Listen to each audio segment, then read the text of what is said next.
क्यों पाकिस्तान के अंदर डायबिटीज़ इतनी तेज़ी से स्प्रेड हो रही है? पहली चीज़ तो है डिनाइल, दूसरा लाइफस्टाइल। हमारे यहाँ फिजिकल एक्टिविटी नामी चीज़ है ही नहीं। कैसे पता चलेगा मुझे कि मुझे डायबिटीज़ हो गई है? पता कैसे चलेगा? टेस्ट करके। कौन कौन से टेस्ट बेसिक हैं जो मुझे करवा लेने चाहिए? अगर हम डायबिटीज़ की बात करें तो उसमें ब्लड शुगर की बजाय अगर HbA1c करें तो रिकमेंडेड टेस्ट है। कौन से ऐसे पेशेंट्स हैं जिनको आप समझते हैं कि इनको मेडिसिन से ट्रीट किया जाएगा? 24-25 में इसमें भी टाइप 2 डायबिटीज़ आ रही है, तो उसमें देयर इज़ अ चांस कि मेडिसिन से रिस्पॉन्स आ जाए। कितने मील हमें एक दिन में लेने चाहिए? अगर आप डायबिटीज़ की बात कर रहे हैं तो उसके साथ सादा सा एक लफ्ज़, बहुत अच्छा एक लफ्ज़ है, स्मॉल फ्रीक्वेंट मील्स। पता कैसे चलता है फैटी लिवर हो गया मेरा? पता लगता है जब आप अल्ट्रासाउंड करते हैं। मेरी डायबिटीज़ आती है 5.8, 5.9 और 6 आती है। कह रहे हैं reverse my diabetes. Exactly. Hello and welcome to views matter podcast. Pakistan के अंदर हर गुजरते दिन के साथ हर एक नए महीने में, हर एक नए साल में डायबिटीज़ के अंदर मुसलसल इजाफा हो रहा है। आप ये कह सकते हैं कि अगर हम कोई 3 बंदे खड़े करें सामने तो उसमें से एक बंदा ऐसा होगा जो डायबिटीज़ का शिकार होगा। पाकिस्तान उन टॉप कंट्रीज़ में अब शामिल हो चुका है जो डायबिटीज़ से मुतासर हैं, जहाँ पर सबसे ज़्यादा लोग शुगर का शिकार हो रहे हैं, जिसे हम आसान अल्फाज में कह सकते हैं। अब ये नंबर 1 पर आने की वजह या उन टॉप कंट्रीज़ में आने की वजह क्या है? क्या लैक ऑफ अवेयरनेस है? लोगों को इस बारे में इल्म नहीं है, कुछ गलत ऐसा कर रहे हैं जिसकी वजह से वो मुसलसल डायबिटीज़ का शिकार हो रहे हैं, शुगर का शिकार हो रहे हैं, और ये वो चीज़ है जो आपकी पूरी बॉडी को डैमेज कर रही है, आपकी पूरी लाइफ को डैमेज कर रही है। बहुत सारे छोटे बच्चे भी अब रिपोर्ट ये हो रहा है कि वो शुगर का शिकार है, डायबिटीज़ का शिकार है, टाइप 1 है, टाइप 2 है। ये एक फर्दर डिस्कशन है, लेकिन बहुत सारी यंगस्टर्स भी जो है अब वो अपनी लाइफ जो है इससे मुतासर करवा चुके हैं। डाइट का प्रॉब्लम है, क्या हम खाना ठीक नहीं खा रहे, हमें इस बारे में इल्म नहीं है। यहाँ जो डॉक्टर्स हैं वो शायद अपना काम ठीक से नहीं कर रहे, लोगों को ठीक तरह से गाइड नहीं कर रहे, अवेयरनेस नहीं दे रहे। बहुत सारे क्वेश्चंस हैं, या लैक ऑफ एक्सरसाइज है कि हम लोगों ने एक्सरसाइज करनी छोड़ दी है। तमाम तर चीज़ें आज के पॉडकास्ट में डिस्कस करनी है, और ये इंतहाई सेंसिटिव किस्म का टॉपिक है क्योंकि इससे बहुत सारे लोग ऐसे हैं जिनकी लाइफ जुड़ी है, बहुत सारे लोग इससे दुनिया भर में मुतासर हैं। और इसी पर बात करने के लिए हमने इन्वाइट किया है डॉक्टर वसीम इकबाल को। प्रोफेसर ऑफ मेडिसिन है, लीडिंग फिजिशियन है, डायबिटीज़ एक्सपर्ट है, मोर देन 30 ईयर्स इनका एक्सपीरियंस है। Thank you so much sir, कैसे हैं आप? शुक्रिया।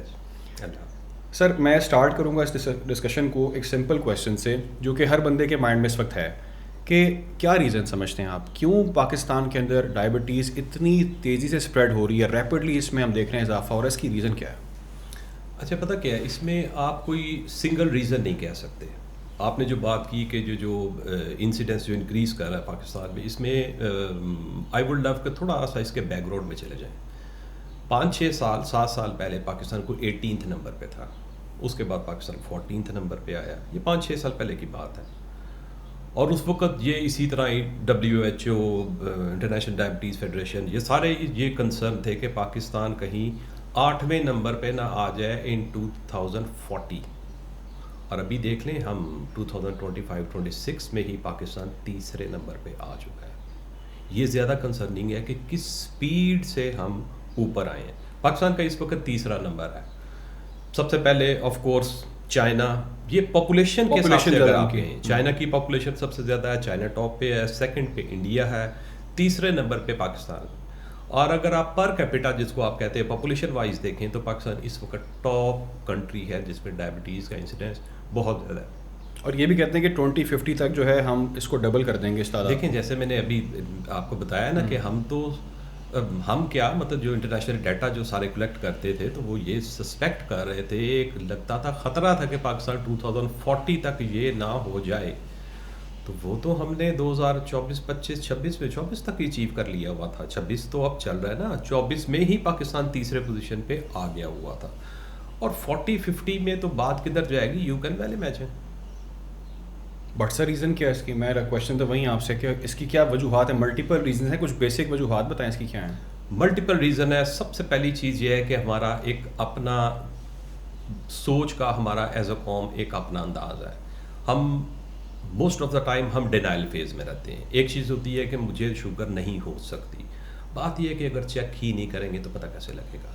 मुझे शुगर नहीं है या मुझे अलामतें नहीं हैं। माइंड यू ज़्यादातर तो टाइप 2 डायबिटीज़ है ना, उसमें बहुत सारे सिम्टम्स तो आती भी नहीं हैं, सिम्टम्स आती नहीं हैं, सिम्टम्स लेट आती हैं। और जब तक सिम्टम्स आती हैं उस वक्त तक तो बात बहुत आगे चली गई होती है ना, जिस वक्त तक सिम्टम्स आती हैं तो वो कई साल हो गए होते हैं डायबिटीज़ हुए हुए। यानी कि साइलेंटली आपकी बॉडी को आपके ऑर्गन्स डैमेज हो रहे होते हैं। एग्जैक्टली है, तो कई साल बाद ऑन एन एवरेज अगर आप कहें डायबिटीज़ जो टाइप 2 डायबिटीज़ है इसको तो हो सकता है 5 साल बाद जाके पता लगे, लेकिन चेक करने से पता लगता है। हमारे लोग जो है ना वो चेक करते ही नहीं है। उसमें एक जो ना सबकॉन्शियस में थोड़ा सा स्केर्ड होते हैं कि मुझे शुगर हो ना जाए, हो ना जाए, अंदर से स्केर्ड होते हैं। लेकिन अगर आप कहें कि ज़ाहरी तौर पे वो कह रहे होंगे मुझे सिम्टम कोई नहीं है, मैं क्यों चेक करूं। पहली चीज़ तो है डिनाइल। दूसरा लाइफस्टाइल जो हमारा खाने पीने का स्टाइल है वो आप लास्ट फ्यू ईयर्स में अगर देखें, जिस तरह का फास्ट फूड, प्रोसेस फूड, ये एक फैक्टर है। दूसरी चीज़ एक है कि हमारे यहाँ फिज़िकल एक्टिविटी नामी चीज़ है ही नहीं। पर्टिकुलरली अगर आप ये शहरों में अगर आप देखें तो वहाँ पे अर्बन एरियाज़ में तो फिज़िकल एक्टिविटी ना होने के बराबर है। रूरल एरियाज़ में फिर थोड़ी सी है, मजबूरन कह लें या जैसे भी कह लें, उधर भी काफ़ी स्क्वीज़ कर गई है, लेकिन फिज़िकल एक्टिविटी तो ना होने के बराबर है वहाँ पे। तो food, lack of physical activity, sedentary lifestyle, ये बेसिकली फैक्टर्स हैं कि जिससे आप समझ लें कि डायबिटीज़ को एक वबा कह सकते हैं आप। ये एक पेंडेमिक है, इसको पेंडेमिक कहेंगे पाकिस्तान में, जिस स्पीड से पाकिस्तान में आ रही है ये तो पेंडेमिक है। अच्छा, इसके बारे में भी है कि हमारा जो लाइफस्टाइल है, और जैसे कि आपने भी कहा कि रूरल साइड पे तो फिर भी कुछ ना कुछ लोग काम काज करते हैं, चलते हैं फिरते हैं। यहाँ पर जो लैक ऑफ एक्सरसाइज की अगर मैं बात करूँ, जिस तरह से साइकिल्स जो हैं वो ख़त्म हो गई हैं। अब हर बंदे के पास मोटरसाइकिल है, ठीक है, लोग पार्क्स वगैरह में नहीं जाते। तो एक रीज़न हम कह सकते हैं कि जो फास्ट फूड है या हमारा फूड इनटेक है वो ठीक नहीं है, एंड सेकंड इज़ कि हमने एक्सरसाइज छोड़ दी है। These two are the reasons. देखिए, इसको अगर आप अपनी, मैं तो सपोज़ मैं अपनी ज़िंदगी को अगर सपोज़ 30 साल 40 साल पहले ले जाऊँ, हम स्कूलों में पैदल जाते थे, जो खेली होती थी वो सब आप बाहर ग्राउंड में खेली होती थी ना। स्कूलों में पैदल जा रहे हैं, हर चीज़ आप बाज़ार जा रहे हैं, पैदल जा रहे होते थे आप चीज़। ऐसा नहीं है कि कम खाते थे, लेकिन उस वक्त प्रोसेस्ड फूड का कॉन्सेप्ट उस तरह का नहीं था। अब आप कहें प्रोसेस्ड फूड, ये जो फास्ट फूड है इसमें कुछ चीज़ों का एलिमेंट बहुत ज़्यादा है। इसमें सॉल्ट का एलिमेंट ज़्यादा है, इसमें फैट का एलिमेंट ज़्यादा है, इसमें कार्ब्स का एलिमेंट बहुत ज़्यादा है, इसमें शुगर का एलिमेंट बहुत ज़्यादा है। तो नेचुरली ये सारी चीज़ अफेक्ट तो इसने करना था। अब वो कुछ लोग क्वेश्चन करते हैं कि जी हमने ये फास्ट फूड किस तरह से अनहेल्दी है, यानी कि मैंने अगर बर्गर लिया उसके अंदर चिकन तो है और सैलड भी डला हुआ है उसके अंदर, तो वो नुकसानदेह कैसे है? देखिए, फास्ट फूड में सबसे पहली चीज़ तो ये है कि इसमें सॉल्ट का कंटेंट ज़्यादा होता है। ठीक है, ठीक है। उसके बाद इसमें फैट्स जो है, सैचुरेटेड फैट्स, उसका एलिमेंट ज़्यादा है, उसमें कार्ब्स का एलिमेंट ज़्यादा है। एक सपोज एक बन है इसका, उसमें कार्ब का एलिमेंट कितना ज़्यादा, उसमें फाइबर तो बहुत कम है, उसमें मैक्सिमम तो कार्ब है, और रिफाइंड कार्ब है जिसमें सारा का सारा डिपॉजिट होना है। कार्ब, ठीक है, कार्ब्स का इंटेक ज़्यादा है क्योंकि उसका वो जो बन है बेसिकली वो असल प्रॉब्लम है। अंदर जो सैलड है वो नहीं है, जो चिकन अगर प्रोसेस्ड है तो उसका मसला है। ठीक है, सैलड तो ठीक है, लेकिन बात यह है कि वो मीट, जो भी मीट है आप देखें वो किस किस्म के ऑयल में बना, सैचुरेटेड फैट्स, फिर उसमें सॉल्ट का एलिमेंट बहुत ज़्यादा है, मायोनीज वगैरह भी डालते हैं, मायोनीज वगैरह डली, सारी चीज़ें डली, और उसके बाद हिलना तो है नहीं ना, या तो मूवमेंट हो, उसके बाद तो आप फिर उसको किसी हद तक आप डाइजेस्ट करके आप उसको, जिसको कहते हैं ना, पचा लेंगे। लेकिन आपकी अगर फिजिकल एक्टिविटी नहीं है तो आप उसको कैसे डाइजेस्ट करेंगे? अच्छा डॉक्टर साहब, मुझे ये बताएं कि अब जो जिस तरह से हम अब देख रहे हैं, कुछ रिपोर्ट्स मेरे सामने भी पड़ी हैं इंटरनेशनल डायबिटीज़ फेडरेशन की, उसमें कहा जा रहा है यंगस्टर्स भी बहुत अफेक्ट हो रहे हैं, पाकिस्तान के अंदर बहुत हो रहे हैं। यंग बंदा चलता फिरता है, हट्टा कट्टा है, काम काज कर रहा है, उसको कुछ फील नहीं हो रहा, जैसे कि आपने भी स्टार्ट में कहा कि कुछ साइलेंट सिम्टम्स होते होंगे, कुछ साइलेंटली चीज़ चल रही है, उसको कुछ, आपको कुछ प्रॉब्लम हो नहीं रहा। कैसे पता चलेगा मुझे कि मुझे डायबिटीज़ हो गई है या होने वाली है अगर मैं चेक नहीं करवाता तो? देखें, तरीका ये होता है कि आपकी एक चीज़ है ना कि एक माशरे में बहुत ज़्यादा हो रही है, तो उसमें हर एक को अवेयरनेस शो करनी चाहिए कि चेक कर लें। सिम्टम्स का तो वेट ना करें, आप साल में भी एक बार कोई इंसान चेक कर लेता है तो दैट इज़ गुड इनफ। साल में अगर एक बार चेक कर लें तो फिर भी ठीक है। आप देखिए, बहुत सारी चीज़ें हैं जिनके सिम्टम्स नहीं होते हैं, जिस तरह हेपेटाइटिस बी है, हेपेटाइटिस सी है, इवन HIV है, उनके सिम्टम्स कहाँ आते हैं? वो तो आएंगे 10-20 साल बाद जाके, जब पेशेंट कॉम्प्लिकेशन के साथ प्रेजेंट करेगा। तो why to wait for symptoms? या तो एक चीज़ है कि मुआशरे में बड़ी रेयर है, 2% 3% हो रही है, वैसे तो फिर भी करना चाहिए, लेकिन एक जो 1/3 अगर पॉपुलेशन में आपके अफेक्टेड है, और ज़्यादा चीज़ यही है कि पता ही नहीं लगता। आपको एक बात बताऊं, ये तो फिगर चले 34 जो है ना वो इसकी मिलियंस की जो आपकी जो वैल्यू है जो इंटरनेशनल डायबिटीज़ फेडरेशन ने दी है, उससे ज़्यादा इंपॉर्टेंट चीज़ ये है कि इतने ही लोग वो हैं जिनको पता ही नहीं है कि मैं डायबिटिक हूँ। पता कैसे चलेगा? टेस्ट करके। यानी कि साल में एक टेस्ट करवा लें। साल में एक दफ़ा, पर्टिकुलरली 30 ईयर के बाद तो एक बार ज़रूर टेस्ट करना चाहिए, क्योंकि 30 ईयर के बाद आमतौर पे टाइप 2 डायबिटीज़ होती है ना। ठीक है। जो यंगर एज में होती है वो आमतौर पे टाइप 1 होती है, और उसके सिम्टम्स आ भी जाते हैं और ज़रा जल्दी आ जाते हैं। तो उसमें तो खुद ही वो आइडिया हो जाता है कि वेट लॉस, बड़ा सिग्निफिकेंट वेट लॉस हो रहा है over A short period of time, तो उसमें तो इंसान शायद चेक कर ही लेता है। लेकिन इसके बाद जो टाइप 2 डायबिटीज़ है उसके सिम्टम्स तो आहिस्ता आहिस्ता शुगर बढ़नी, आहिस्ता आहिस्ता सिम्टम्स आते हैं। जब आहिस्ता आहिस्ता आते तो आप उसके साथ एक्लेमेटाइज भी करी जा रहे होते हैं। किसी को यूरिन नहीं आता था, उसने एक बार करना शुरू कर दिया, वो खुद ही सोच लेगा कि मैंने रात को पानी पिया था, इसकी वजह से हुआ था। 1 से 2 बार होता है साल में, साल से 3 बार हो जाएगा, तो वो 2 बार पे तो वैसे सेट हो गया हुआ ना कि 2 बार मुझे यूरिन आ रहा है जी, मुझे 3 बार आ रहा है। अच्छा, कि मैंने टेस्ट करवाने हैं, मैं लैब जाता हूँ अपना चेकअप करवाने के लिए कि मेरे अंदर क्या क्या चल रहा है बॉडी में, तो कौन कौन से टेस्ट बेसिक हैं जो मुझे करवा लेने चाहिए? नहीं, अगर हम डायबिटीज़ की बात करें तो उसमें ब्लड शुगर की बजाय अगर HbA1c करें, वो ज़्यादा ऑथेंटिक और ज़्यादा कहेंगे कि रिकमेंडेड टेस्ट है। क्योंकि आप सपोज अगर आप जाते हैं, आपने कुछ खाया ही नहीं हुआ, बड़ी देर से कुछ नहीं खाया, या जो आपने खाया उसका ग्लाइसेमिक इंडेक्स नहीं था, तो वो जो एक फास्टिंग की जो एक वैल्यू है, हो सकता है आपकी उस रेंज के अंदर आ जाए। ये बड़ा थोड़ा सा डिफरेंस है, अगर थोड़ा सा डिफरेंस आए तो आप फिर भी लिफ्ट नहीं कराएंगे उसको। लेकिन HbA1c वो चीज़ है जो आपको सिर्फ ये नहीं बताएगी कि आप डायबिटिक हैं, वो आपको प्री डायबिटीज़ की जोन में ही आपको एक अलार्म दे देगी कि ये डायबिटीज़ की तरफ बात जा रही है। एक्चुअली उसी वक्त आपको पकड़ना होता है कि डायबिटीज़ होने ना दें। अच्छा, बहुत से लोग देख रहे हैं आपको, वो जानना चाहेंगे जी क्या वैल्यूज़ हैं इसकी। मैंने टेस्ट करवाया, हर लैब की डिफरेंट कुछ होती हैं कि जी ये रेंज है, कौन सी है? 5.7, 5.8, 5.9, किसको हम डायबिटीज़ कह सकते हैं, प्री डायबिटीज़? देखें, इसमें किसी लैब का कोई ज़ाती ख्याल नहीं हो सकता, या मेरा कोई ज़ाती ख्याल नहीं हो सकता कि कितनी है। जो इंटरनेशनली डिफाइंड चीज़ है वो वही है जो सारी दुनिया को माननी है। वो पाकिस्तानी हो, वो कनेडियन हो, वो कोई अरबी हो, कोई इंडियन हो, सबको माननी है ना वो चीज़। एक इंटरनेशनल अथॉरिटी ने एक चीज़ डिफ़ाइन कर दी, तो उसमें लैब तो बिल्कुल डिफर नहीं कर सकती कि इस लैब के मुताबिक है। लैब ने अपने तौर पे कोई चीज़ नई फिगर नहीं दे सकती। ठीक है। तो वो जो नॉर्मल एक जो इंटरनेशनल फिगर चलती है 5.6 तक ये नॉर्मल है। ओके। 5.7 से 6.4 तक, यानी 6 से 0.4 इधर और 6 से 0.4 इधर, इसको एक प्री डायबिटीज़ का एक नाम दिया गया है। गोइंग टू बी डायबिटीज़, यानी patient is going towards diabetes.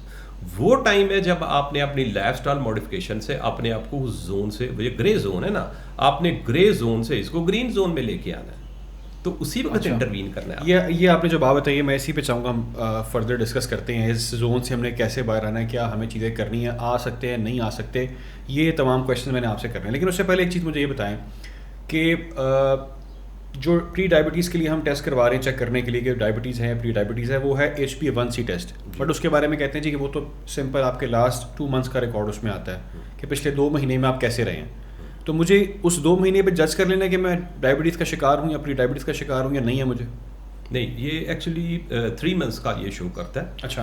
तो वो डिपेंड करता है ना कि आप डायबिटिक हैं या नहीं हैं। अगर डायग्नोसिस पॉइंट ऑफ व्यू से कर रहे हैं तो वो आपको एक रीडिंग सही इन्फॉर्मेशन दे देगी, 3 महीने का रिकॉर्ड दे देगी कि आप किस जोन में फॉल कर रहे हैं उन 3 मंथ्स के अंदर। उन 3 मंथ्स में आप किस जोन में फॉल कर रहे हैं। और वो 99.99% आपकी तो वही होगी ना कि आप प्री डायबिटीज़ है या नो डायबिटीज़, किस जोन में आप आते हैं। लेट्स सपोज मैं प्री डायबिटीज़ में हूँ, मेरी डायबिटीज़ आती है 5.8, 5.9 और 6 आती है। Can I reverse my diabetes? Exactly. How? Diabetes को रिवर्स नहीं कर सकते, प्री डायबिटीज़ को आप नो डायबिटीज़ की जोन में लेके जा सकते हैं। इसमें फ़र्क है। वंस योर HbA1c 6.5 मतलब 6.4 को क्रॉस कर रही, लेबल लग गया आप डायबिटिक हैं, लेबल लग गया ना कि आप डायबिटिक हैं। उसको रिवर्स नहीं कर सकते, कंट्रोल कर सकते हैं आप उसको रिवर्स मींस HbA1c को अपना रिवर्स कर सकते हैं, एक अच्छे जोन में लेके जा सकते हैं। लेकिन आपको ये माइंड में रखना चाहिए कि आप पे पोटेंशियल है डायबिटीज़ के लिए। अच्छा, बात ये है कि जब आपकी सपोज 6.4 अब अपर लिमिट में आई, 6.5 नहीं भी है, आप अपर लिमिट में 6.4 आई, आपने अवेयरनेस शो की, आपने लाइफस्टाइल मॉडिफिकेशन शो की और आप इसको से 5.5 पे ले आए हैं। आपने 3 मंथ्स में, 4 मंथ्स में, 6 मंथ्स में एक लाइफस्टाइल मॉडिफाई की है। आप इस लाइफस्टाइल मॉडिफिकेशन को यानी कर सकते हैं ना, इसलिए तो आप नीचे ले आए हैं। Why don't you carry it? Carry it, जिसको कहते हैं नमाज नहीं पढ़े, कहते 40 दिन नमाजें पढ़ें। तो वही है ना कि आपने अगर इतने मंथ्स कंट्रोल कर लिया है, you will feel so healthy. इतनी अवेयरनेस थी ही तो आप इसको रिवर्स किया ना आपने। तो आपकी सिर्फ डायबिटीज थोड़ी अकेली रिवर्स थोड़ी होएगी, और आपकी हर चीज रिवर्स होएगी। और ये दोनों ला सकते हैं, यानी कि जिनको डायबिटीज है वो भी पीछे ला सकते हैं वैल्यूज को, और जिनको प्री डायबिटीज है वो भी ला सकते हैं। एग्जैक्टली आप देखें कि बहुत सारे पेशेंट्स आते हैं 6.5 6.6 HbA1c है। ये ऐसा भी होता है कि somebody wants to jump on medicines। जरूरी नहीं है, आप लाइफस्टाइल मॉडिफिकेशन से बहुत सारी चीजें कर सकते हैं। जरूरी तो नहीं है आपकी डायबिटीज होगी 6.6 होगी आपकी HbA1c आप जंप कर जाए ट्रीटमेंट पे। नो, आप इसको लाइफस्टाइल मॉडिफिकेशन से रिवर्स करें, बिल्कुल कर सकते हैं आप। बहुत सारे लोग हैं जो करते हैं। ये बताइएगा कि एक तो आपने बताया सिम्टम्स नहीं आते हैं, ठीक है, किसी बंदे को मालूम नहीं है उसको 4-5 साल से डायबिटीज़ चल रही है और उसको कितना डैमेज हो चुका है, लेकिन अगर किसी को सिम्टम आ रहे हैं, ठीक है, वो क्या ऐसे सिम्टम्स होंगे जिसे वो इग्नोर कर रहा होगा और उसको इग्नोर नहीं करना चाहिए? आमतौर पे जो डायबिटीज़ के जो सिम्टम्स होते हैं वो प्यास ज़्यादा लगना, यूरिन ज़्यादा आना, वेट लॉस होना, लेथार्जी, वीकनेस, वज़न का कम होना, ये वो आमतौर पे कॉमन सिम्टम्स हैं जिसके साथ आमतौर पे डायबिटीज़ को चेक कर लेना चाहिए, लाजमी चेक करना चाहिए जी। और कुछ तो मैंने ये भी सुना कि जी अगर आप बहुत मोटे हो रहे हैं तभी डायबिटीज़ है आपको, ऐसा भी होता है? मोटे डायबिटीज़ के साथ मोटे होना इतना वो आपको स्ट्रॉन्ग लिंक ये नहीं कर सकते, लेकिन ये आप सोच सकते हैं कि जिसमें ओबेसिटी है उसमें high chance of developing diabetes है, उससे वाइस वर्सा है। यानी कि शुगर हो रही है तो आप मोटे हो रहे हैं, आप मोटे हैं तो आपको शुगर का चांस ज़्यादा, उसको चेक करें। वाइस वर्सा है, ठीक है। अच्छा ये बताइएगा कि टाइप 2 डायबिटीज़, ठीक है, जो बड़ी कॉमन, जिसकी वजह से हम बात करें, डिस्कस कर रहे हैं सारी चीज़ को, इसका इलाज जो किया जा रहा है, जो ट्रीटमेंट किया जा रहा है इसका पाकिस्तान के अंदर, आप समझते हैं वो ठीक ट्रीटमेंट है? लोग सही ट्रीटमेंट कर रहे हैं? डॉक्टर सही तरह देख रहे हैं इस मसले को? देखिए, अब आप स्टार्ट डॉक्टर से क्यों कर रहे हैं? स्टार्ट तो पेशेंट से करना, स्टार्ट तो डॉक्टर से नहीं करना ना, स्टार्ट पेशेंट से करना। पेशेंट तो ना समझ आना, वो तो नहीं, उसने तो करवा लिया अपना, वो उसके बाद अवेयरनेस नहीं है। ना समझ नहीं कह सकते, कोई अच्छा लफ्ज नहीं है, मैं इसलिए यूज नहीं करना चाहता। मेजॉरिटी को अवेयरनेस नहीं है। नहीं, ये अवेयरनेस देना सबका काम है। अब यहाँ पे हम बैठे हैं, हमारा और कोई पर्पस नहीं है ना, हम सिर्फ अवेयरनेस के लिए बैठे हैं ना।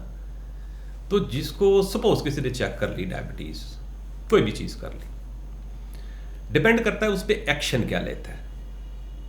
एक्शन क्या लेता है, जैसे कोई फर्ज करें कि जैसे कोई बंदे में को बहुत सारी बुराइयां, वो दीन की तरफ वापस आता है, वो डिपेंड करता है एक्शन क्या ले रहा है, वो दीन कौन सा अडॉप्ट कर रहा है, मौलवी का या आलम का। फर्क है। आलम का दीन, आलम मीन्स जो बुक के मुताबिक, कुरान के मुताबिक जो उसको देगा वो आलम का दीन है। तो सबसे पहले तो उसने चूज करना है कि इसके लिए मुझे मशवरा किससे करना है, और उसमें दोनों पार्ट है, यहाँ पे दोनों पार्ट्स आ जाते हैं, दोनों पार्ट्स आ जाते हैं। First, selection of your treating person, अपना तबीब, अपना फिजिशियन, अपना डॉक्टर, जो भी आप इसको लफ्ज बोल दें कि मैंने किससे मशवरा करना। देखिए, हमें हर चीज की अवेयरनेस है। हम अभी आम लेने जाते हैं, एक शॉप से हम बेहतरीन किस्म के, हमें 5 किलो भी 10 किलो चुनने हो तो सबसे बेहतरीन 10 किलो हम आम चुन लेंगे। ट्रू, ठीक है ना। हर चीज में हम बड़ी समझदार हैं, बहुत समझदार। एज ए नेशन हम चीज में, जिस चीज में समझदार नहीं है वो हेल्थ है। सिर्फ डायबिटीज के लिए नहीं, बाकी भी जितनी क्रॉनिक इलनेसेस हैं उसमें सबसे ज्यादा हमारी गलतियां उसको चूज करने की है कि मैंने किसके पास जाना है। सपोज मेरे पास कोई पेशेंट आ रहा है, 20 साल से आ रहा है, अगर उसको कोई स्किन की प्रॉब्लम है या उसको कोई आई का प्रॉब्लम है, उसको खुद समझना चाहिए कि मैं स्किन का डॉक्टर नहीं हूं, मुझे आंखों के ड्रॉप नहीं लिखने आते, मैं तो खुद आंखों वाले के पास जाऊंगा। तो आपने चूज किसको करना है। जिस तरह मैं आपको छोटी सी मिसाल दूं, किसी ने थायराइड की सर्जरी कराई, उसकी बहुत सर्जरी हो गई, थायराइड उसने रिमूव हो गया, अब उसकी मेडिसिन देनी है क्योंकि थायराइड रिमूव हो गया, रिप्लेसमेंट थैरोक्सिन बड़ी कॉमन मेडिसिन है। तो ये अगर उसको चाहिए तो मे बी उसको लाइफ लॉन्ग मेडिसिन चाहिए। पेशेंट भी सारी उम्र सर्जन के पास जाके मेडिसिन लिखवाता रहता है। अब दूसरे पार्ट पे आते हैं, सर्जन साहब उसकी दवाई क्यों लिखते हैं? आप डायबिटीज के लिए एक मतलब एक तो डॉक्टर है ना हमारे, उससे उससे पीछे भी बहुत सारे आइटम है ना, बहुत सारी चीजें आइटम है उससे पहले भी मौजूद हैं। अब देखें कि उसको अगर आइटम को जिसका मैं नाम ले रहा हूं, मैं किसी को कैटेगराइज नहीं करता, ये जो आइटम्स हैं अगर खुद उसको डायबिटीज होएगी तो क्या वो खुद मेडिसिन लेगा या डॉक्टर के पास जाएगा? फिर सिलेक्ट करेगा मैंने किसी डायबिटोलॉजिस्ट के पास जाना है या मैंने किसी फिजिशियन के पास जाना है। जो डायबिटीज में एक्सपर्ट है उसके पास जाएगा। जब अपनी डायबिटीज के लिए आप उसके पास जा रहे हैं, बिल्कुल, तो आप खुद किसी को मेडिसिन क्यों लिख के दे रहे हैं? सेम मेरी मिसाल कि मुझे आई ड्रॉप का नाम नहीं आता, मैं तो खुद आई स्पेशलिस्ट के पास जाऊंगा ना आई दिखाने के लिए, मैं किसी को आई ड्रॉप कैसे एडवाइस कर सकता हूं? तो ये दोनों पार्ट पे है, चॉइस पेशेंट के पार्ट पे और ऑनेस्टी कह लें आप इसको डॉक्टर के पार्ट पे। अगर आप एक चीज का डॉक्टर नहीं है तो आपको प्रेस्क्राइब मेडिसिन नहीं करनी चाहिए। ठीक है डॉक्टर साहब, ये बताएं कि अब हमने केसेस को डिफ्रेंशिएट करना है, डिफरेंट केसेस आपके पास आते हैं, डायबिटीज़ के पेशेंट होते हैं, कौन से ऐसे पेशेंट्स हैं जिनको आप समझते हैं कि इनको मेडिसिन से ट्रीट किया जाएगा, इनको इंसुलिन से किया जाएगा, या ये नेचुरली ऐसा बंदा है जिसको अगर मैं नेचुरली भी बताऊंगा कि चीज़ें लेके चले तो वो ठीक हो जाएगा? बड़ा लंबा किस्म का क्वेश्चन है और ये इट्स वेरी ट्रिकी, इसमें बहुत सारे फैक्टर्स इन्वॉल्व हैं।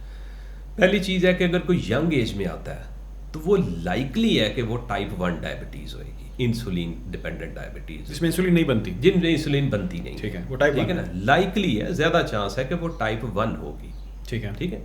और एक कट ऑफ आप एज कह लें 30, अब खैर इससे नीचे भी टाइप 2 डायबिटीज़ बहुत आ रही है, 24-25 में इसमें भी टाइप 2 डायबिटीज़ आ रही, तो उसमें देर इज़ अ चांस के मेडिसिन से रिस्पॉन्स आ जाए। कुछ टेस्ट भी होते हैं उसमें थोड़ा सा डिफ्रेंशिएट भी कर देते हैं, लेकिन आप अगर बहुत यंग है अगर कोई, आमतौर पे वो तो टाइप 1 कंसिडर होगा और उसमें HbA1c करें तो बहुत ज़्यादा होगी, शुगर करें तो अनयूजुअली हाई होगी और उसमें टिपिकल सिम्टम्स भी आ रहे होते हैं, तो उसमें तो आप स्ट्रेट अवे इंसुलिन पे चले जाते हैं और इसके बाद आप मेडिसिन पे चले जाते हैं। ये तो एक सिंपल सा आंसर है, टाइप 1 टाइप 2 को आपने डिफ्रेंशिएट करके सोच के कि इस एज में क्या हो सकती है, तो आपने कुछ टेस्ट करके तो आपने डिफाइन कर लिया कि मैंने इसको मेडिसिन देनी है या मैंने इसको इंसुलिन देनी है, ठीक है। उसके बाद होता है सब्सिक्वेंट ईयर्स में, बाद के सालों में, से किसी को 10 साल हो गए, 15 साल हो गए किसी को डायबिटीज़ हुए हुए, उसमें आप ओरल मेडिसिन जितनी भी अवेलेबल है, बहुत सारी और मेडिसिन आ गई हुई हैं, आप उनकी मैक्सिमम डोज पे हैं और शुगर कंट्रोल नहीं है, you will switch over to insulin. 1 secondly, वक्त के साथ साथ डायबिटीज़ के चाहते ना चाहते हुए बहुत सारे ऑर्गन्स पे इफेक्ट आता है, तो वही मेडिसिन जो आप पहले 10 साल फर्स्ट क्लास तरीके से बड़ा सेफली दे रहे होते हैं, उसके बाद वो सेफ नहीं रहती, उसको बंद कर देना मुनासिब होता है, ठीक है। अगर कोई डॉक्टर साहब तो खुद ही तो मेडिसिन ये लिखी थी उसी ने लिखी मेडिसिन, लेकिन एक जेन में लेके आए कि आप एक समोसा लेके आते हैं अफ्तारी के लिए, you don't even smell it till अफ्तारी, आप लेके आए हैं ना, आप उसको सूंघ भी नहीं रहे थे, लेकिन अफ्तारी के बाद आप उसी को खा रहे हैं। देयर इज अ टाइम कि जब वही चीज़ आपके लिए फ़ायदे की बजाय नुकसान देना शुरू कर देगी, तो वो आपने वो टाइम जो है ना, वो कट ऑफ लाइन एक है कि आपने उसको इंसुलिन पे कब स्विच करना है, वो एक कट ऑफ लाइन है, ठीक है। और ये जो इंसुलिन का इस्तेमाल है, कुछ ऐसी भी यहाँ पर राय सामने आती, कुछ ऐसे भी थॉट सामने आते हैं कि इंसुलिन का भी इस्तेमाल अच्छा नहीं होता ह्यूमन ऑर्गन्स के लिए, is it true? Exactly inverse. अभी तक जो मेडिसिन डायबिटीज़ के लिए आई है, अभी तक जितनी मेडिसिन आई है उसमें से बेस्ट चीज़ इंसुलिन, बिल्कुल उलट आई है। इंसुलिन से अच्छी चीज़ कोई और हो ही नहीं सकती। इंसुलिन तो ऐसी चीज़ है ना जो बॉडी में बननी थी या बन नहीं रही या कम बन रही है, वही आप उसको बाहर से दे रहे हैं। बट सर डिफरेंस नहीं होगा, नेचुरल जो इंसुलिन बन रही है और जब खुद बाहर से दे रहे हैं वो सेम है? देखिए, एक नेचुरल अगर नहीं बन रही, जैसे मुझे ठीक नज़र नहीं आ रहा तो मुझे ग्लासेस यूज़ करने हैं ना। मैं उसको कैसे सोच लूँ कि ये ग्लासेस मेरी सेहत के लिए ठीक नहीं है, अब मुझे ज़रूरत है उसकी, तो इंसुलिन जब नहीं बन रही या कम बन रही है तो मुझे बाहर से इंसुलिन देनी है, और उसके साथ things go very well. I heard someone जिन्होंने कहा कि इंसुलिन जो है वो आपकी बॉडी के अंदर बहुत सारी ऐसी चीज़ें उनको भी एक्टिव करता है, लाइक कोई अगर डेड कोई कैंसर सेल्स पड़े हैं बॉडी में आपके जो एक्टिव नहीं है उनको भी एक्टिव करता है इंसुलिन। ये फिर बात वहीं पे आ जाती है, मिथ्स पता क्या है, ये चीज़ें बड़ी इंपॉर्टेंट है चीज़ें, ये दोनों पार्ट पे फ्रैंकली। आप मेरे साथ एक सेशन कर रहे हैं, आप पे भी उतनी ही रिस्पॉन्सिबिलिटी है कि आपने बात करने के लिए किसको बुलाना है। ठीक है। एक चीज़ के आप अगर ऑथेंटिक बंदे को बुलाएंगे जो मैं नहीं करेगा कि मेरे मुताबिक ये चीज़ होती है, बुक से बाहर कोई बात नहीं करेगा, किताब और इंटरनेशनल डाटा के बाहर बात नहीं करेगा, खुद से नहीं बात करेगा, खुद से नहीं, खुद से कोई बात कर ही नहीं सकता। वही मैं जिसको कहता है ना मौलवी का दीन, ठीक है, कि मेरे मुताबिक ऐसे आलिम का फर्क है और उसका फर्क है इसमें, ठीक है, ये इसका फायदा ज्यादा है। अच्छा, ये एक जो क्वेश्चन मैंने आपसे पहले किया था, मैं दोबारा वो क्वेश्चन आपसे इसलिए कर रहा हूँ क्योंकि मेरी तरह बहुत से लोग हैं वो सोच रहे हैं जी कि मेरी 5.9 आ गई है, वैल्यू आ गई है और मैं स्लिम स्मार्ट हूँ, चले अब मैं अपनी बात करता हूँ, मेरी 5.8 या 5.9 वैल्यू आ गई है, ठीक है, प्री डायबिटीज़ रेंज है। अब मुझे फ़ौरन से जो है ना प्लान करना है, इसको रिवर्स करना है डायबिटीज़ को, तो मुझे आप एज अ डॉक्टर क्या सजेस्ट करते हैं, मैं सबसे पहले क्या काम करूँ अपनी लाइफ में, क्या चेंज लेके आऊँ जिससे मैं डायबिटीज़ को या प्री डायबिटीज़ को रिवर्स कर लूँगा? अच्छा, इसमें दो तीन मोटी मोटी चीज़ें हैं। एक, अपना एग्जिस्टिंग लाइफस्टाइल देखें, आपका एग्जिस्टिंग लाइफस्टाइल कैसा है, आपकी फ़िज़िकल एक्टिविटी कितनी है, आप एक्सरसाइज कितनी करते हैं, आप वॉक करते हैं नहीं करते हैं तो कितनी करते हैं, आपका वेट कितना है, ठीक है ना। बड़ी कॉमन सी चीज़ है, डॉक्टर साहब इस एज के मुताबिक मेरा वेट कितना होना चाहिए, रॉन्ग। अच्छा, वेट का एक क्राइटेरिया है, एक फार्मूला है, बड़ा सिंपल सा फार्मूला है, उससे आप BMI एक लफ्ज़ बोलते हैं, बॉडी मास इंडेक्स आपने निकालना है। आपको पता होना चाहिए कि 25 तक नॉर्मल है, 25 से 30 तक इट्स ओवरवेट, तो आप किस कैटेगरी में फॉल कर रहे हैं, या 30 से ऊपर ओबेसिटी में चला जाता है और 40 से ऊपर है morbid obesity. Morbid obesity mean फिर ये ओबेसिटी नहीं है, ये एक बीमारी है, फिर बाकी बीमारियों को भी देखें, फिर ये अकेली नहीं है, और मोटापा अकेला नहीं होता। सबसे बेसिक चीज़ आपकी, आपका वेट कितना, आप किस कैटेगरी में फॉल कर रहे हैं, आप ओबीस हैं, आप मॉर्बिडली ओबीस हैं, या आप सिर्फ ओवरवेट हैं, या आपका BMI तकरीबन ठीक है, आपका लाइफस्टाइल है क्या। मतलब अगर मैं स्लिम स्मार्ट हूँ, मैं बहुत मोटा नहीं हूँ, ठीक है, तो लाइफस्टाइल का मसला है, लाइफस्टाइल का मसला है। उसमें देखें आपकी फिजिकल एक्टिविटी कितनी है, ठीक ना। अगेन मैं अपनी तरफ से आपको एक बात कर ही नहीं सकता, ठीक है ना। अमेरिकन हार्ट एसोसिएशन ने बता दिया कि आपको कितनी किसकी ज़रूरत है। वॉक आपकी एक हफ्ते में, आपकी वॉक 150 से 200 मिनट्स, एक हफ्ते में 150 से 200 मिनट, यानी अगर आप आधा घंटा हफ्ते में 5 दिन वॉक करते हैं तो दिस इज गुड।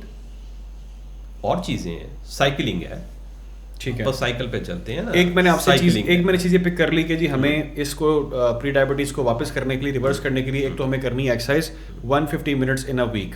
सेकंड चीज़ हमें डाइट में करनी है चेंज, डाइट में चीज़ देखनी है कौन कौन सी चीज़। अगेन इसमें डाइटिशियन का रोल बड़ा इंपॉर्टेंट होगा। अगर हम डाइटिशियन पे चले जाएं तो हम डॉक्टर से पूछने की कोशिश करते हैं, डॉक्टर डाइटिशियन नहीं होते, mind you, but sir you are diabetes expert, आपको तो आइडिया होगा। हाँ, बेसिक चीज़ें तो मैं आपको ज़रूर बता सकता हूँ। उसमें आपने देखा है ना, आपने कार्ब्स कैसे कम, कार्बोहाइड्रेट बेसिकली ग्लूकोज में कन्वर्ट करना है ना, ठीक है। आप इसको शुरू हो जाएं एक मॉर्निंग नाश्ते से। आप अगर वाइट ब्रेड लेते हैं, वाइट ब्रेड कर लेते हैं, उसमें कार्ब्स बहुत ज़्यादा है, उसमें फाइबर बहुत कम है, उसमें स्वीट भी ऐड की हुई है। अगर आप ब्राउन ब्रेड लेते हैं, उसमें फाइबर का कंटेंट ज़्यादा है, तो आप वाइट ब्रेड को अपने ब्राउन ब्रेड के साथ रिप्लेस करते हैं, ठीक है, ठीक है।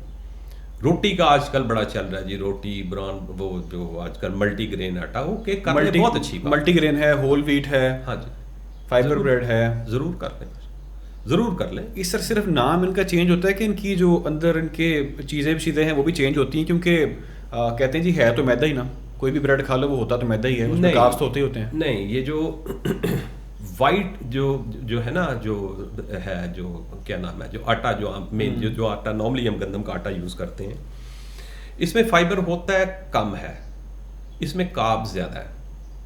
जो मल्टीग्रेन आ जाते हैं ना सारे मुख्तलिफ किस्म के, आप ये मिक्स करके करते हैं, उसमें फाइबर का कंटेंट ज़्यादा होता है, कार्ब का कंटेंट कम हो जाता है। लेकिन पता लाइफ बहुत मुश्किल भी नहीं की जा सकती ना। आप सपोज एक रोटी ही खाते हैं, उसी गंदम की खाते हैं, आप उसको लिमिट कर सकते हैं, आप पोर्शन लिमिट कर लें। इवन जैसे राइस के मतलब बड़ी है कि राइस, शुगर वाले राइस नहीं खा सकते। ओके, गलत नहीं है लफ्ज़, लेकिन ये कोई एब्सोल्यूट वर्ड नहीं है कि राइस चख भी नहीं सकते, ऐसी बात नहीं है। राइस है आपके दो तरह के, वाइट है, ब्राउन। ब्राउन जो है वो बेहतर है, उसमें उससे कम शुगर बढ़ेगी, वाइट से ज़रा ज़्यादा बढ़ेगी।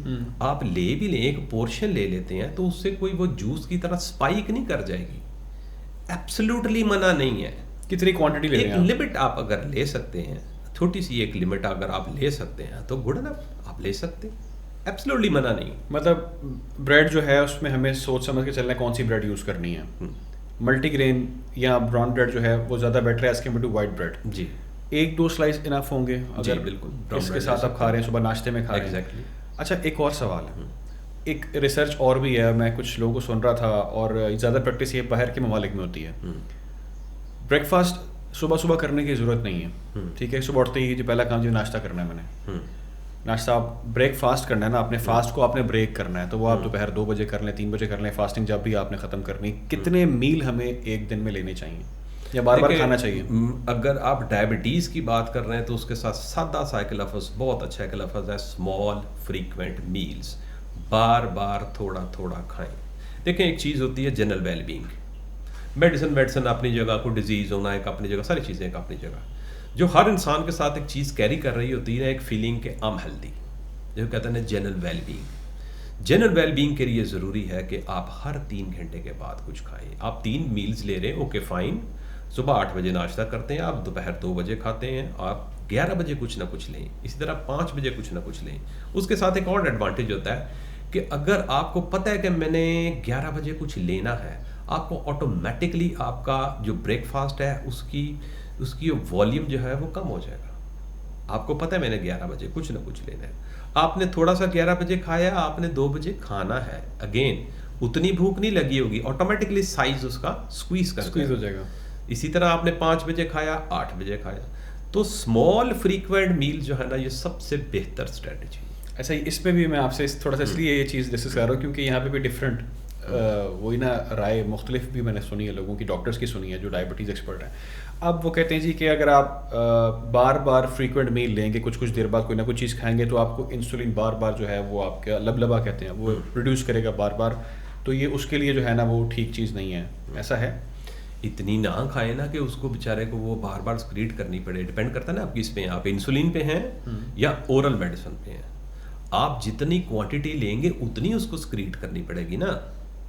आप जो मेडिसिन ले रहे हैं, हम डायबिटिक की बात कर रहे हैं, जो मेडिसिन ले रहे हैं वो तो ऑटोमेटिकली उसमें से रिलीज करा रही है ना, और जो दूसरी मेडिसिन ले रहे हैं वो उसकी सेंसिटिविटी भी इंक्रीज कर रही है। मेटफॉर्मिन जैसे कि मेडिसिन है, वो आपकी सेंसिटिविटी बॉडी की इंक्रीज कर रही है, तो इतना लोड तो उस पर नहीं पड़ेगा कि उससे। चलिए, हम अगर हमें डायबिटीज़ नहीं है, अगर हम प्री डायबिटीज़ में ही है, चले हमको मेडिकेशन पे नहीं है, फिर भी हमें कितने मील लेने चाहिए? दिन में 2 मील या फ्रीक्वेंट मील जो आप कह रहे हैं कि जी 24 आवर के अंदर थोड़ा थोड़ा आप कुछ कुछ देर बाद खाते रहें? लाइफस्टाइल बड़ा मैटर करता है। जिस तरह आजकल का क्या लाइफस्टाइल है, आप फजर के टाइम आप जाके इंसान जाके सोता है, बड़ा कॉमन आजकल तो यही चल रहा है, बहुत कॉमन है। फजर के टाइम सोता है, कब उठता है, कितने बजे मील, तो आजकल ना बड़ा एम्बिगुअस हो गया हुआ, इसमें आप कोई एक आंसर। चलिए सर, ये बता दें कि 24 आवर के अंदर जो है वो कितनी बार खाना चाहिए? 3 मील्स इज गुड एनफ।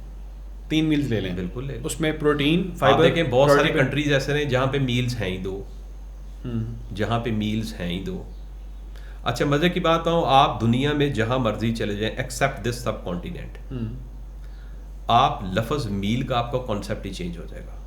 वो मील किसको कहते हैं? इतनी सी प्लेट होती है, 3-4 चीज़ें छोटी छोटी सी पड़ी हुई हैं, उसमें राइस भी होंगे, उसको वो मील कहते हैं। हमारे यहाँ मील का कॉन्सेप्ट बिल्कुल डिफरेंट है। हमारे में मील होता है बोटी, सालन, रोटी या रोटियाँ, ठीक है ना, वो पूरा एक मतलब अप टू हियर जब तक वो चीज़ नहीं आ जाती, वो समझें कि आप मील पूरा नहीं हुआ। तो मील का ये कॉन्सेप्ट ये हमारे यहाँ ही है, इसी वजह से तो ये सारी चीज़ें बहुत ज़्यादा है। हमारे मील में जब तक प्लेट भरी ना हो तो उसे मील समझते नहीं है। तो हम तो कहते हैं अभी ये तो स्नैक है जो कर रहे हैं, थोड़ा बहुत ये टेस्ट कर रहे हैं, तो हमारा पेट नहीं भरता है, पेट नहीं भरता है। डिफरेंट है। अच्छा, एक ये मिथ कह सकता हूँ उसको मैं, यहाँ एक कॉन्सेप्ट लोगों के माइंड में एक और भी थॉट्स हैं, वो ये हैं कि जी जो पतला बंदा है, जो स्लिम स्मार्ट बंदा है, उसे डायबिटीज़ नहीं हो सकती, वो तो स्मार्ट है। अब एब्सोल्यूट बात नहीं है। अगर आप टाइप 2 की बात कर रहे हैं ना, जो अडल्ट मतलब 30 साल के बाद की बात कर रहे हैं, उसको ऐसा नहीं हो नहीं सकती, लेकिन उसको चांस बहरहाल कम है। बहुत सारी चीज़ों का चांस कम है। ब्लड प्रेशर का भी उसमें चांस कम है, ऐसा नहीं लेकिन कि हो नहीं सकती, लेकिन चांसेस जो हैं वो एक मोटे बंदे के मुताबिक जो है ना, वो उसका कंपैरेटिवली उसका में इंसिडेंस कम होगा उसका। बट सर वो तो पतला दुबला है, वो तो कह रहे जी मैं ठीक ठाक हूँ, स्लिम स्मार्ट हूँ, ओबेसिटी भी नहीं है, मुझे कैसे होगी देखिए डायबिटीज? सिर्फ एक फैक्टर तो नहीं है ना, जेनेटिक्स अपनी जगह, जेनेटिक्स मैटर करते हैं वो इसमें, तो अपनी जगह, यानी कि वो तो पेरेंट्स है। में डायबिटीज़ है तो चांसेस होते हैं कि आप में भी होगी। बिल्कुल है, चांस है।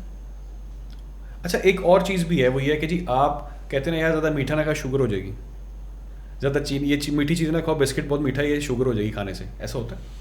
अच्छा, इसको आप ऐसा नहीं है कि आप चीनी खाई जा रहे हैं और आपको शुगर होती जा रही है। आप ये ज़हन में रखें, आप चीनी खाते जा रहे हैं या बेशुमार चीज़ें खाते जा रहे हैं, शुगर को साइड पे रखें, और क्या क्या चेंजेस आ रही है बॉडी में पहले ये देखें। सबसे पहले आपको ओबेसिटी आ रही है, ओबेसिटी लीडिंग टू डायबिटीज, ठीक है ना, ये सारी इंटरलिंक्ड चीजें हैं ना।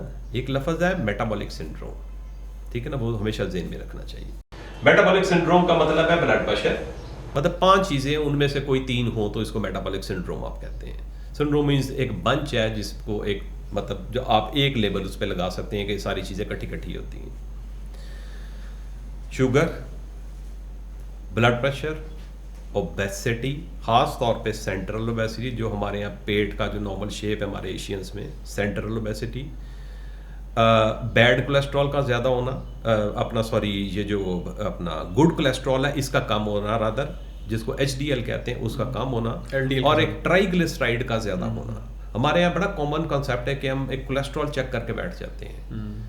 कोलेस्ट्रॉल तो एक चीज़ है ना, ट्राइग्लिसराइड इज इक्वली इंपॉर्टेंट, और कोलेस्ट्रॉल तो टोटल कोलेस्ट्रॉल एक अलग चीज़ है, ठीक है वो है, लेकिन LDL, उसमें आपने HDL अच्छे और बुरे कोलेस्ट्रॉल में डिफरेंशिएट करना है ना। हो सकता है आपका जो बैड कोलेस्ट्रॉल है वो को बहुत ज़्यादा ना हो, लेकिन आपका जो गुड कोलेस्ट्रॉल है वो सिग्निफिकेंटली कम हो, ये भी चीज़ माइंड में रखनी चाहिए।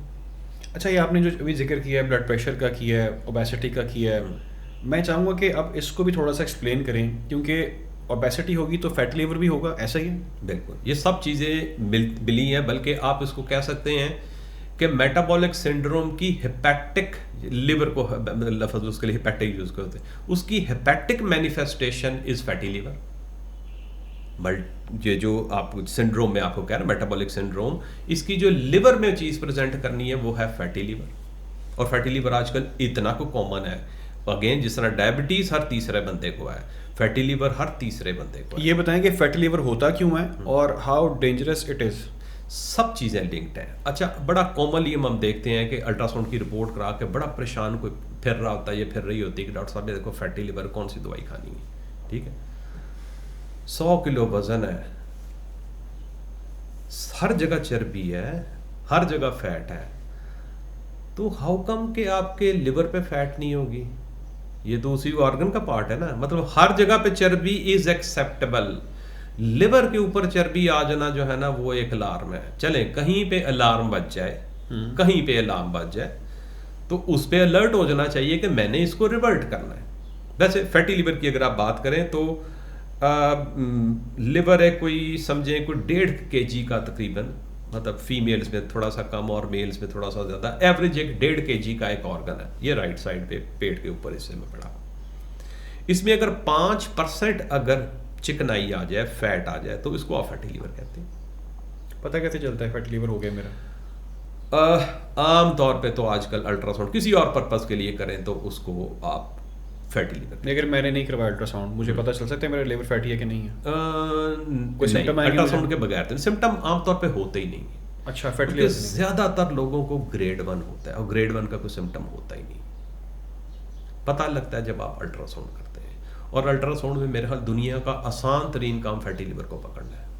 साइज वगैरह सब उसमें आ जाएगा, उसमें कोई और चीज़ सोनोलॉजिस्ट पिक करे या ना करे, उसमें सबसे पहली चीज़ होती है फैटी लिवर नज़र आ जाता है। It's very easy to pick. तो रैंडमली जाके अल्ट्रासाउंड करवा लें, अल्ट्रासाउंड बगैर किसी सिम्टम के वैसे ही करवा लें। हाँ, तो उसमें तो सिम्टम आएंगे भी नहीं ना। सिम्टम तो उसमें 90% चांस है आपको सिम्टम होंगे नहीं, बल्कि 90 उसमें नज़र आ जाएगा आपको, उसमें नज़र आ जाएगा कि ये इस पे आपकी फैट की कलेक्शन। तो ये एक और भी फिर क्वेश्चन माइंड में आता है, वो ये आता है कि ये जो फैटी लिवर हो रहा है ये क्या ये ओबेसिटी वाले बंदे को होता है या पतले बंदे को भी हो सकता है फैटी लिवर? 70 to 90% जो इनको है ना फैटी लिवर वो ओबीस होंगे,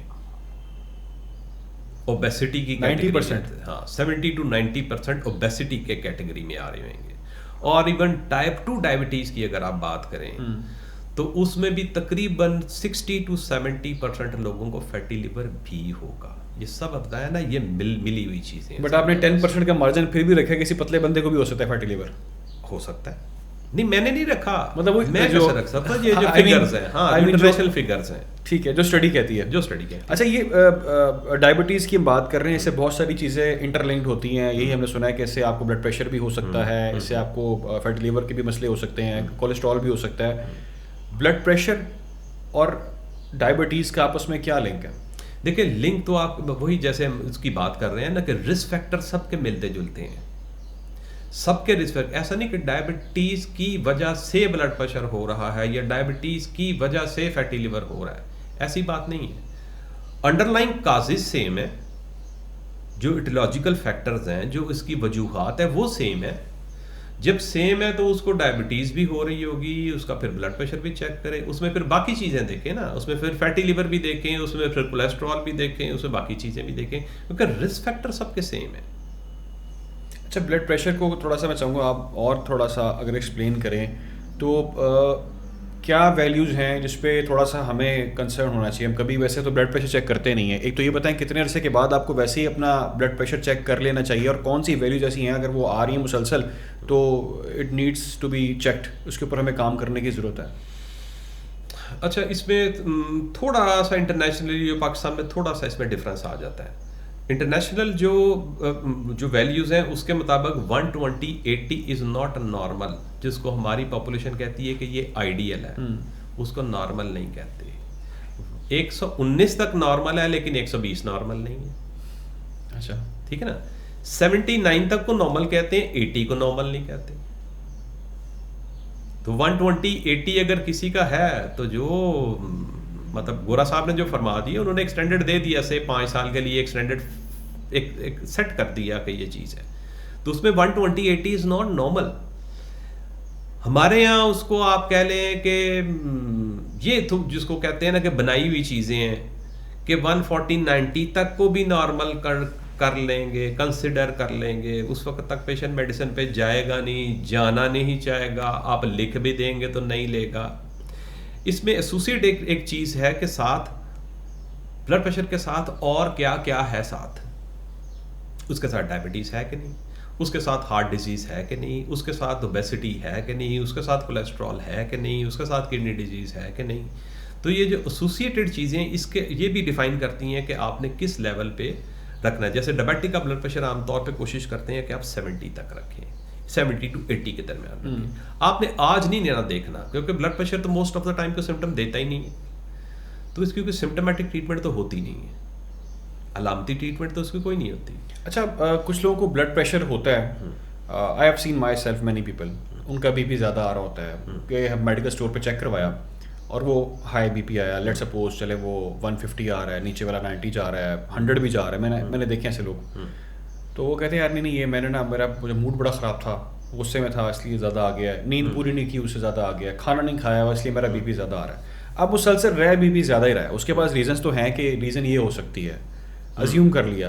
अगर वो नहीं इसको कंट्रोल कर रहा अपनी बॉडी के साथ, वो क्या नुकसान? देखिए, इसी को डिनाइल कहते हैं ना, इसी को डिनाइल कहते हैं। हम उसको मील के साथ आप किसी का ब्लड प्रेशर चेक करें, अगर थोड़ा ज़्यादा रेंज से बाहर है या बहुत ज़्यादा, सपोज जितना भी है, तो वो फौरी तौर पे कोई उसकी एक्सप्लेनेशन देगा आपको। डॉक्टर साहब मैं बिरयानी खा के आया हूँ ना, इसलिए मेरा ज़्यादा है। फूड से उसको इस तरह का उस मील के साथ रिलेट नहीं करना चाहिए। हाँ, किसी स्ट्रेस में 10-20 ऊपर ज़रूर हो सकता है, किसी सर बिरयानी में मिर्ची भी हो सकती हैं, बिरयानी में मिर्ची भी हो सकती हैं, उससे भी हो सकती लेकिन है। इससे ऐसा थोड़ी है कि आपका इस 120 से 200 हो जाएगा, ऐसा थोड़ी है। हाँ ठीक है। और एक रीडिंग पे किसी को डिक्लेयर नहीं कर सकते अनटिल के वो बहुत सिग्निफिकेंटली हाई हो, अनटिल के वो सिग्निफिकेंटली हाई हो। एक बार दोबारा भी उसको एक आधा दिन छोड़ के 2 दिन छोड़ के उसको दोबारा चेक कर लेना चाहिए, अगर बॉर्डर लाइन है तो। और अगर मुसलसल ज़्यादा रह रहे हैं तो क्या नुकसान हो रहा है उसके साथ? देखिए, फिर एक तरह का नुकसान थोड़ी है।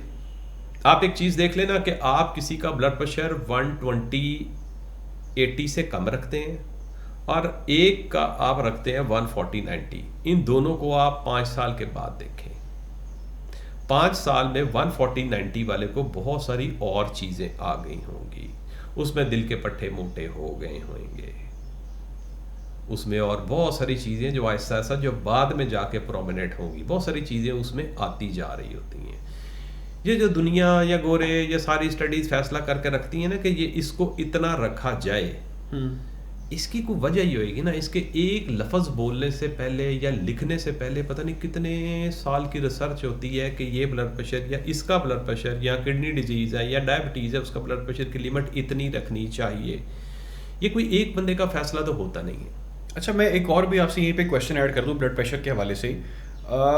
इसकी रीज़न क्या है? क्योंकि एक तो स्टडीज़ ये कहती होंगी कि जी एंजाइटी स्ट्रेस में आपने बताया 10-20 ऊपर नीचे हो जाता है, होता होगा, ज़्यादा भी हो सकता होगा। किसी को अगर बड़ा कोई स्वेयर किस्म का स्ट्रेस है, एंजाइटी है, कोई डिप्रेशन है, उस वजह से होता है, या अगर किसी का कोई कोलेस्ट्रॉल बड़ा ज़्यादा रहता है उस वजह से होता है, या कोई इनहेरिटेड होता है? नहीं, एब्सोल्युटली नॉट। ऐसा नहीं है कि कोलेस्ट्रॉल ज़्यादा है तो ब्लड प्रेशर ज़्यादा है। ये इंडिपेंडेंट चीज़ें हैं सारी की सारी। अच्छा, अभी आपने बात की चूँकि इसको डिप्रेशन है, एंजाइटी है, हाइपरटेंशन जिसे कहते हैं, टेंशन है। नहीं, हाइपरटेंशन का लफ्ज़ तो ब्लड प्रेशर के लिए इस्तेमाल करते हैं। अच्छा, ठीक है ना। तो अगर किसी को स्ट्रेस, एंजाइटी, डिप्रेशन है तो वो 2 घंटे बाद ख़त्म थोड़ी हो जाएगी, वो तो उसकी ज़िंदगी का पार्ट बन गई हुई है ना। ही इज़ कैरिंग इट से फॉर फ्यू मंथ्स और फ्यू ईयर्स, वो उसको कैरी कर रहे हैं ना। ऐसा थोड़ी है कि आज उसको एंजाइटी है, कल वो बिल्कुल नॉर्मल ज़िंदगी उसकी शुरू हो जाएगी, ऐसा थोड़ी होगा। वो क्रॉनिकली कैरी कर रहा है तो वो उसके साथ चीज़ चल रही है ना। अच्छा, अगर किसी को ब्लड प्रेशर है तो क्या वो मेडिकेशन पे चला जाए उसको ट्रीट करने के लिए? ये मुसलसल आ रहा है, ज़्यादा आ रहा है, चेक कर रहा है, या कोई ऐसी चीज़ भी है कि वो नेचुरली, कुछ लोग कहते हैं यार ये लहसुन अदरक खाया करो उससे ठीक हो जाता है? अच्छी चीज़ है लहसुन अदरक, ठीक है, बड़ी अच्छी चीज़ है, लेकिन दैट इज़ नॉट। जिस तरह मैग्नीशियम के साथ आजकल आप इसको रिलेट कर सकते हैं, विटामिन B12 के साथ इसको रिलेट कर सकते हैं, लेकिन मैग्नीशियम और विटामिन बी ब्लड प्रेशर की ट्रीटमेंट नहीं है। जो ट्रीटमेंट डिफाइन होगी करनी तो वही है। जो ट्रीटमेंट एक स्टैंडर्डाइज एक चीज़ सेट होगी है, ट्रीटमेंट तो वही देनी है, ठीक है ना। अच्छा, इसमें एक चीज़ आ जाती है कि आप ट्रीटमेंट की सिम्टोमेटिक ट्रीटमेंट, जब तक हमारे लोग जो ना वो डिनाइल में रहते हैं ना, डिनाइल में रहते हैं। ये एडिशनल चीज़ें कि मैं पानी पी के कंट्रोल कर लूँगा, मैं इस चीज़ से कर लूँ, हाँ कुछ चीज़ें हेल्पफुल होती हैं, हेल्पफुल होती हैं। जिस तरह ये जैपनीज़ में है, जैपनीज़ में है कि आप लंबा सांस लें, रोक के रखें, आहिस्ता आहिस्ता रिलीज़ करें, और आहिस्ता आहिस्ता ये 4 सेकंड में 4 सेकंड में डीप ब्रेथ लें, 4 सेकंड उसको रोक के रखें और 8 सेकंड में उसको रिलीज़ करें। ओके, आपका 10 कम हो जाएगा। लेकिन अगर आपका है 230 तो 220 तक ही आएगा ना। आप कहें कि इससे मेरे सिम्टम सेटल हो गए हैं, लेकिन 220 या 200 is good enough for me. Blood pressure को ना बीमारी नहीं कहना चाहिए, बीमारी नहीं, इट्स अ बॉडीली चेंज। बड़ा कॉमनली ये लोग कहते हैं ब्लड प्रेशर की मेडिसिन लिखते हुए कहते हैं डॉक्टर साहब कब तक कितने दिन। ये बेसिक क्वेश्चन होता है, कब तक खानी है मैंने। एक सादी सी चीज़ है, आप ग्लासेस लगाते हैं, सपोज 1.5 आपकी नज़र कमज़ोर है, उनसे कभी पूछेंगे जनाब कितने दिन के लिए ऐनक लगानी है? That is a bodily change, you need it. तो ब्लड प्रेशर एक बॉडी में चेंज आ गई है, उसको नीचे लाने के लिए you need some help. Help means medicine. Medicine के अलावा और जैसे डायबिटीज़ में बड़ी रिसर्च है और बहुत ज़्यादा ऑन गोइंग हो रही है, इसमें बहुत सारी चीज़ें आपको नई चंद सालों में और नज़र आएंगी।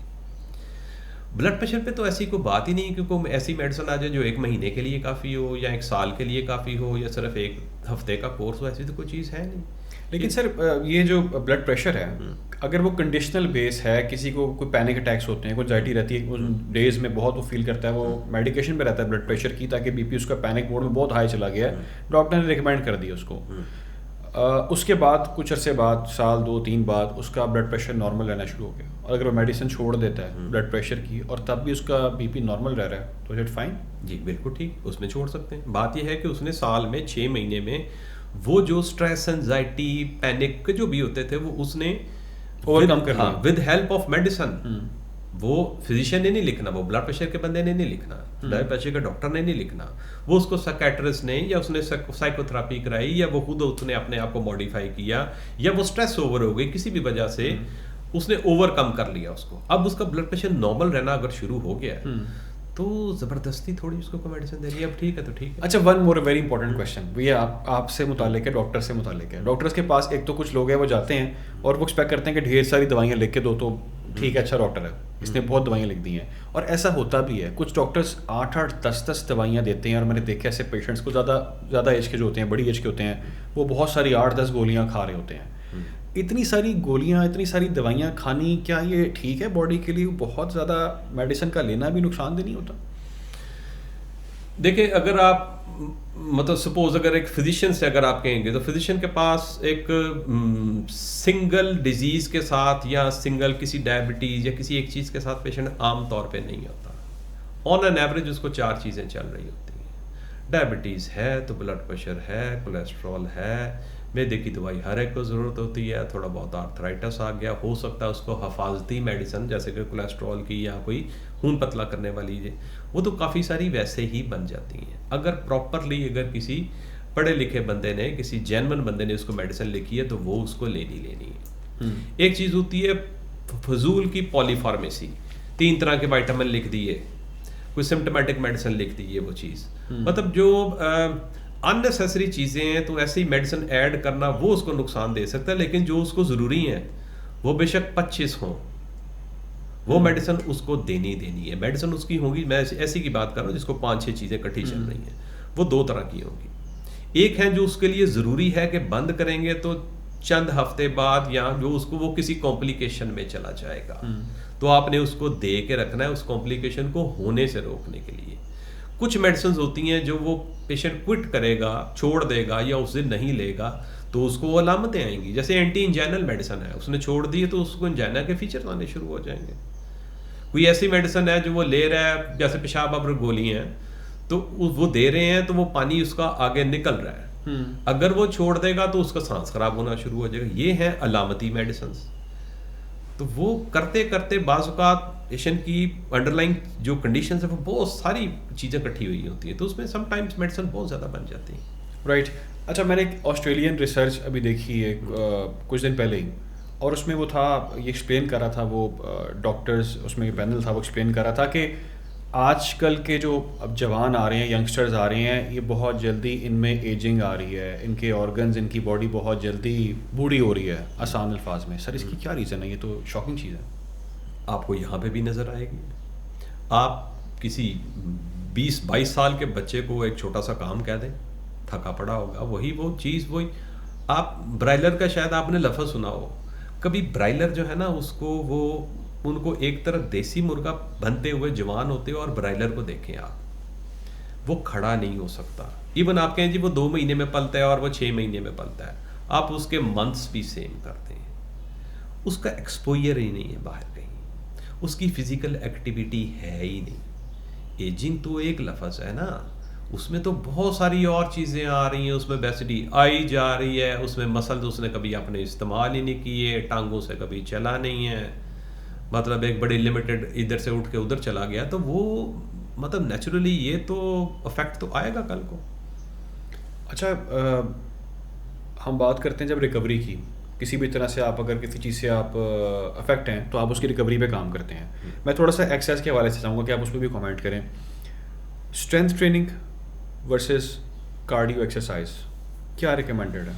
डिपेंड करता है आप किस मकसद के लिए कर रहे हैं, ठीक है, किस मकसद के लिए कर रहे हैं। अब जैसे 40-50 के बाद उसमें स्ट्रेंथ ट्रेनिंग एक्सरसाइज अब बड़ी इन हो रही हैं, वैसे बहुत सारे लोग इसमें बड़ी समझदारी शो कर रहे हैं कि उसके बाद 30 के बाद ना आपका मसल का ये जो है ना ये मज़ीद नहीं बनना, 30 साल के बाद डिक्लाइन शुरू है।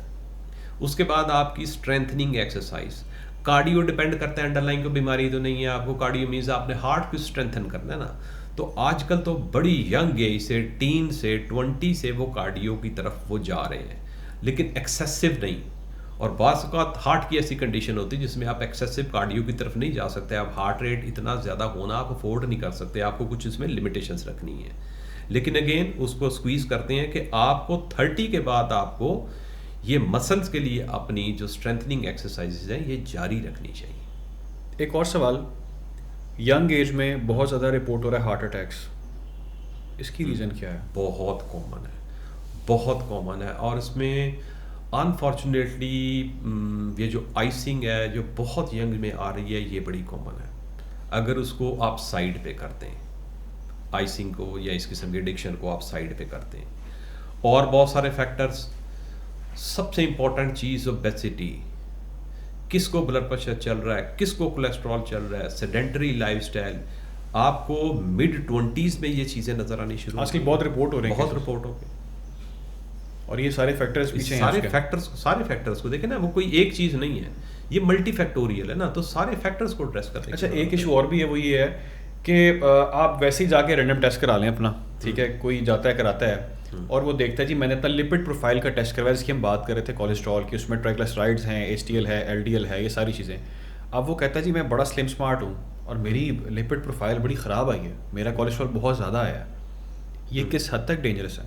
नहीं, उसमें पता क्या, एक तो है जिसना आप बता रहे हैं कि स्क्रीनिंग की, वैसे ही उसने रूटीन में चेक कर ली, उसको ट्रीट करना है या नहीं करना, उसमें इसकी बहुत सारी चीज़ें, साथ फैक्टर्स आपने देखने हैं। बाज़ औक़ात आप रिपोर्ट देखते हैं और उसको कहते हैं अच्छा चलो जाओ दोबारा नहीं कराना, ऐसा भी कह देते हैं कि दोबारा नहीं कराना। 18 साल 17 साल का बच्चा है, कोई और रिस्क फैक्टर नहीं है, कोई फैमिली हिस्ट्री नहीं है, ब्लड प्रेशर नहीं है, सारी चीज़ें ठीक है, तो भी कोलेस्ट्रॉल इतना सा ज़्यादा लेके बंदा फिर रहेगा। अगर लाइफस्टाइल मॉडिफिकेशन कर लो, थोड़ा सा फैट शैट छोड़ दो।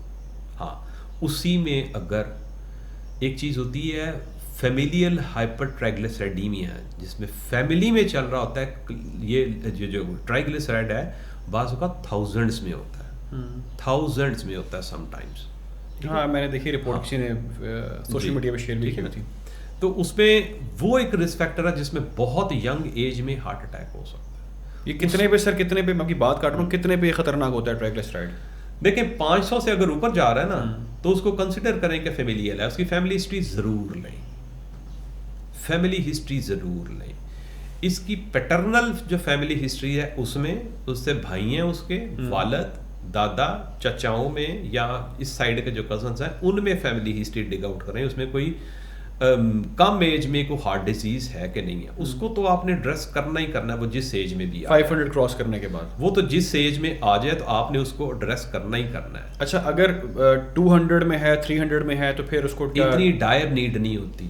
लेकिन अच्छा, एक चीज़ और है कि एक सपोज कोई 45 ईयर एज है किसी की, डायबिटीज़ है, नहीं है, हार्ट डिजीज़ है, या उसको एंजाइना है, या फैमिली हिस्ट्री है, अब उसको कोलेस्ट्रॉल की मेडिसिन दिए जा रहे, तो वो कहता है जी मेरा कोलेस्ट्रॉल नॉर्मल है, मुझे क्यों कोलेस्ट्रॉल की मेडिसिन दे रहे हैं? क्यों दे रहे हैं सर? या किसी को अटैक हो गया प्लस डायबिटीज़, या नहीं भी है, फ़र्ज़ करें प्लस माइनस डायबिटीज़, उसको कोई इवेंट हो गया या इधर हो गया, खून की राग इधर बंद हुई तो उसको स्ट्रोक कहते हैं, इधर बंद हुई तो उसको आप अटैक कहेंगे या एंजाइना कहेंगे। उसको कोलेस्ट्रॉल की मेडिसिन कोलेस्ट्रॉल कम करने के लिए नहीं देते, उसको जमने से रोकने के लिए देते हैं।